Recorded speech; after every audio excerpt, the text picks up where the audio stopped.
Hello students, कैसे हो आप सभी लोग। मैं एक बार फिर आपके सामने उपस्थित हूँ एक नई वीडियो के साथ। और आज की इस महत्वपूर्ण वीडियो में हम लोग अध्ययन करेंगे सोडियम कार्बोनेट।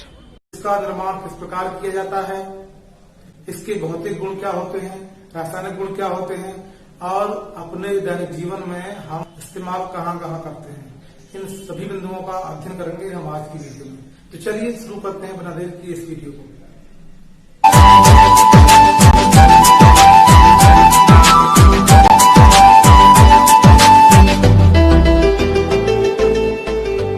सोडियम कार्बोनेट या धावन सोडा, अंग्रेजी में हम इसे कहते हैं वॉशिंग पाउडर। और रसायन विज्ञान की बात करें तो इसका नाम सोडियम कार्बोनेट होता है और सूत्र होता है Na2CO3। इस वीडियो में भी हम पूर्व की भांति मुख्य रूप से 4 बिंदुओं का अध्ययन करेंगे: बनाने की विधि, भौतिक गुण और रासायनिक गुण, इसके उपयोग। देखिए, सोडियम कार्बोनेट को हम सामान्यतः धावन सोडा कहते हैं और लिखते भी हैं। तो ध्यान रखेंगे, धावन सोडा ये वही सोडा है जिससे हम अपने कपड़े साफ करते हैं। चलिए आगे चलते हैं। देखिए, इस टॉपिक से संबंधित जो संभावित प्रश्न बन सकते हैं वो बन सकते हैं: सोडियम हाइड्रोक्साइड के सांद्र विलयन में कार्बन डाइऑक्साइड गैस अल्प मात्रा में प्रवाहित की जाती है तो क्या होता है, या क्या होता है जब सोडियम कार्बोनेट की जल के साथ अभिक्रिया कराई जाती है, या क्या होता है जब सोडियम कार्बोनेट को गर्म किया जाता है, या पूछ सकता है क्या होता है जब भुजे हुए चूने के साथ सोडियम कार्बोनेट की अभिक्रिया कराई जाती है। तो इस सोडियम कार्बोनेट की वीडियो से इस प्रकार के 4 संभावित प्रश्न भी पूछ सकता है।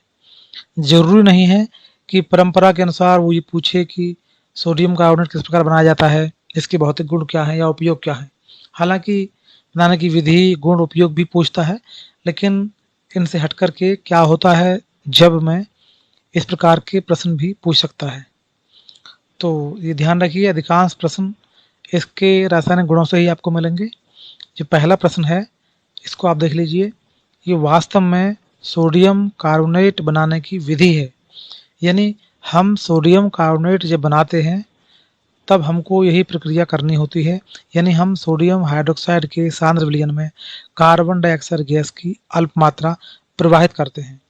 तो प्रवाहित करने पर हमें सोडियम कार्बोनेट प्राप्त होता है। वो अगर ये पूछता है कि सोडियम कार्बोनेट किस प्रकार बनाया जाता है, तब भी आपको यही समीकरण देनी है। और जब वो पूछता है क्या होता है जब, तो भी आपको यही समीकरण देनी है। ये समीकरण बस आने वाली है। तो पहला प्रश्न इसको बनाने की विधि से ही लिया गया है। शेष 3 प्रश्न आपको मिल जाएंगे इसके रासायनिक गुणों में। तो चलिए आगे चलते हैं। देखिए, धावन सोडा का सूत्र वास्तव में होता है Na2CO3 10H2O। और जब इसमें 10H2O लिखा होता है तब इसका नाम होता है sodium carbonate decahydrate. Decahydrate 10H2O के लिए कहा गया है। यदि इसको हम सुखा देते हैं, धूप में रखते हैं या गर्म करते हैं हल्का, तब ये जो 10 जल के अणु हैं, क्रिस्टलन अणु, ये अलग हो जाते हैं और तब सूत्र लिखा जाता है केवल Na2CO3, और तब हम इसे केवल सोडियम कार्बोनेट ही बोलते हैं, डेकाहाइड्रेट नहीं कहते। तो सामान्यतः धावन सोडा की अगर हम बात करें तो इसमें जल के 10 क्रिस्टलन अणु होते हैं, इसलिए इसे Na2CO3.10H2O लिखा जाता है और तब इसे सोडियम कार्बोनेट डेकाहाइड्रेट कहा जाता है। तो यदि हम बनाने की बात करें तो देखिए, वही समीकरण है जो पूछा था कि क्या होता है जब। तो इसमें हम सोडियम हाइड्रोक्साइड में, सांद्र सोडियम हाइड्रोक्साइड में कम मात्रा में कार्बन डाइऑक्साइड गैस प्रवाहित करते हैं तो हमको मिलता है Na2CO3, साथ में कुछ जल मिलता है। समीकरण की अगर हम बात करें तो समीकरण होती है 2NaOH plus CO2 equals to Na2CO3 plus H2O। यही देखिए, मैं आपको ध्यान दिलाऊंगा, इससे पिछली वीडियो में मैंने बताया था कि जब हम सोडियम हाइड्रोक्साइड में अधिक मात्रा में CO2 प्रवाहित करते हैं तो हमको मिलता है सोडियम बाइकार्बोनेट यानी बेकिंग पाउडर, और जब हम कम मात्रा में प्रवाहित करते हैं तब हमको मिलता है सोडियम कार्बोनेट यानी वॉशिंग पाउडर।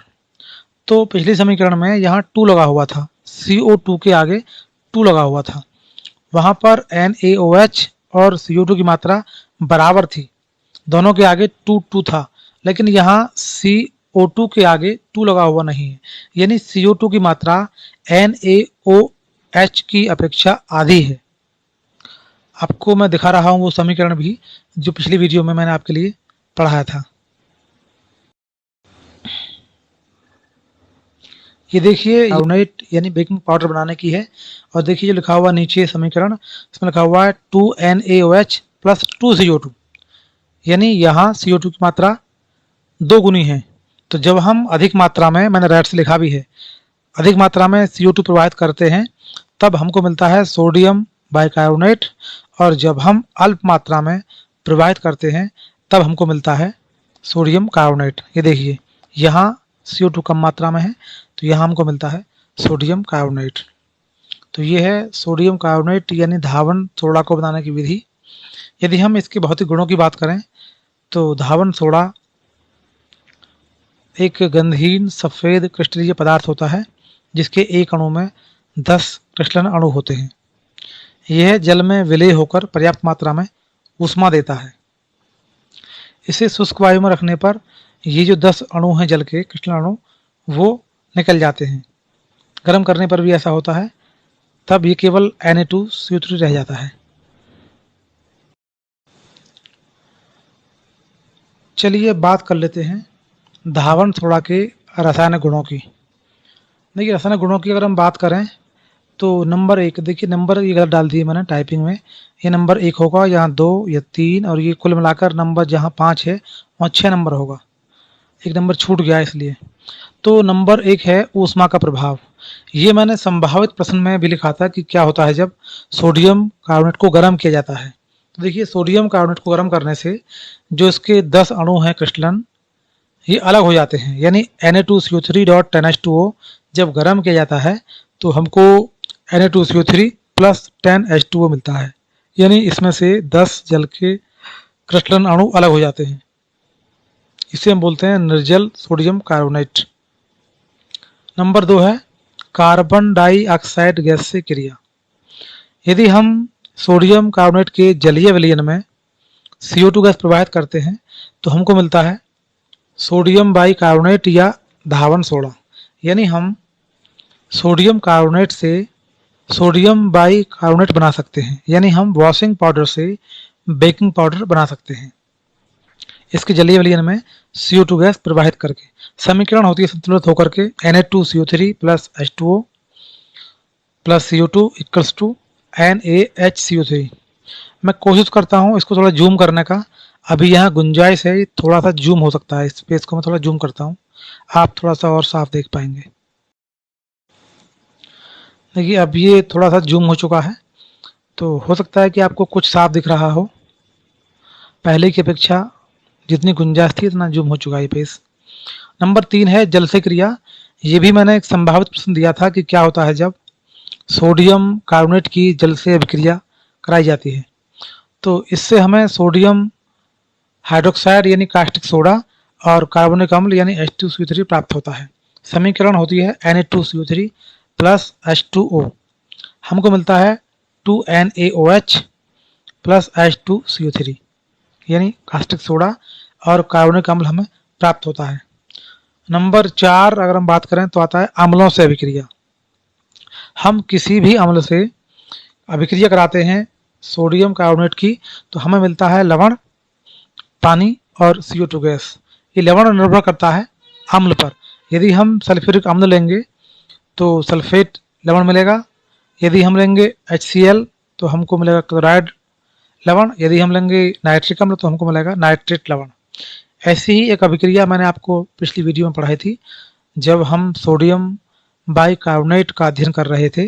तो सोडियम कार्बोनेट भी अम्लों से क्रिया करके लवण देता है और बिल्कुल वैसी ही ये अभिक्रिया है, यानी अम्लों से जो अभिक्रिया करते हैं दोनों एक समान करते हैं, सोडियम कार्बोनेट भी और सोडियम बाइकार्बोनेट भी। तो यहाँ समीकरण होती है संतुलित होकर के Na2CO3 प्लस H2SO4। यहाँ H2SO4 के स्थान पर हम अन्य कोई भी अम्ल ले सकते हैं। Na2SO4 plus H2O plus CO2, ये हमको 3 मिलते हैं उत्पाद। आगे है नंबर 5, मैं इसको थोड़ा चेंज करता हूँ पेज को। नंबर 5, यहाँ नंबर 4 लिखा हुआ है, वास्तव में नंबर 5 होना चाहिए। बुझे हुए चूने से क्रिया। बुझा हुआ चूना बताया था मैंने आपके लिए, कैल्शियम हाइड्रोक्साइड होता है, जिसे हम CaOH का होल ट्वाइस लिखते हैं। तो जब हम सोडियम कार्बोनेट की अभिक्रिया बुझे हुए चूने से कराते हैं तो हमें सोडियम हाइड्रोक्साइड यानी कास्टिक सोडा तथा कैल्शियम कार्बोनेट होते हैं। तो यहाँ पर समीकरण संतुलित है, आपके सामने लिखी हुई है। Na2CO3 प्लस CaOH का whole twice equals to 2NaOH plus CaCO3। Number 6 है सल्फर डाइऑक्साइड से अभिक्रिया। देखिए, जब हम सल्फर डाइऑक्साइड से क्रिया कराते हैं सोडियम कार्बोनेट की, तो हमें सोडियम सल्फाइड तथा कार्बन डाइऑक्साइड गैस प्राप्त होती है। अभिक्रिया के लिए, क्योंकि ये Na2CO3 तो पाउडर होता है या ठोस होता है, जबकि वो गैस है, तो सामान्यतः अभिक्रिया नहीं होगी। इसलिए हम सोडियम कार्बोनेट का जलीय विलयन लेते हैं और उस विलयन में SO2 गैस प्रवाहित करते हैं, तब हमें मिलता है Na2SO3 प्लस CO2। समीकरण आपके सामने है संतुलित। Na2CO3 plus SO2 equals to Na2SO3 plus CO2। समीकरण संतुलित करना आपको आता होगा। सबसे पहले मैंने बनाई थी वीडियो चैप्टर से, नंबर 1 चैप्टर से, तो वो समीकरण क्या होती है और समीकरण को हम संतुलित कैसे करते हैं, इसी टॉपिक पर थी। वीडियो का लिंक डिस्क्रिप्शन में आपको मिल जाएगा, आप चाहें तो वीडियो देख सकते हैं कि रासायनिक समीकरणों को संतुलित किस प्रकार किया जाता है। चलिए आगे चलते हैं। यदि आप हमारे चैनल पर नए हैं तो कृपया चैनल को सब्सक्राइब कर लीजिए और पास में ही बने बेल आइकन को भी दबाइए, जिससे कोई भी नोटिफिकेशन आप आगे बात कर लेते हैं धावण सोडा के उपयोग की। तो उपयोग की अगर हम बात करें तो नंबर 1 होता है कांच, साबुन एवं कागज उद्योग में। नंबर 2 होता है बोरेक्स के उत्पादन में, बोरेक्स सुहागा होता है। नंबर 3 होता है घरों में साफ सफाई करने के लिए, हम जो अपने कपड़े साफ करते हैं, वो जो पाउडर होता है, जिसे हम बहुत सामान्य भाषा में सर्फ ही कह देते हैं। सर्फ एक कंपनी का नाम होता है, वास्तव में इसका शुद्ध नाम धावण सोडा होता है, लेकिन अब पहचान बन चुकी है, सर्फ हम लोग इसको कहते हैं, जो गलत है। नंबर 4 है जल की स्थायी कठोरता को दूर करने के लिए। देखिए, जल कठोर होता है और इसकी कठोरता 2 प्रकार की होती है, स्थायी कठोरता और अस्थायी कठोरता। तो कठोरता को दूर करने के लिए कई केमिकल्स इस्तेमाल किए जाते हैं, उनमें धावण सोडा भी एक प्रमुख कंपाउंड है, जिसकी सहायता से हम जल की कठोरता को दूर करते हैं। तो जल की स्थायी कठोरता दूर करने के लिए धावण सोडा का उपयोग किया जाता है। और जल की कठोरता दूर करनी पड़ती है हमको, क्योंकि हमें कई जगह मृदुजल इस्तेमाल करना पड़ता है। यदि हम कपड़े धोने की बात करें तो कपड़े धोने के लिए मृदुजल अच्छा रहता है। तो इस प्रकार कठोरता दूर करने के लिए धावण सोडा इस्तेमाल किया जाता है। नंबर 5 बर्तनों की चिकनाई दूर करने के लिए भी धावण सोडा का उपयोग किया जाता है। आपने देखा होगा शादियों में जो क्रॉकरी होती है, बड़े स्तर पर इस्तेमाल की जाती है, उसको साफ करने के लिए हम वॉशिंग पाउडर यानी धावण सोडा का ही इस्तेमाल करते हैं। तो ये थी कुछ प्रमुख बातें धावण सोडा के बारे में, कि धावण सोडा का निर्माण किस प्रकार किया जाता है, इसके भौतिक और रासायनिक गुण क्या होते हैं और इसका उपयोग कहाँ कहाँ किया जाता है। चलिए आज के लिए बस इतना ही, मिलते हैं अगली वीडियो में सोडियम हाइड्रोक्साइड के साथ।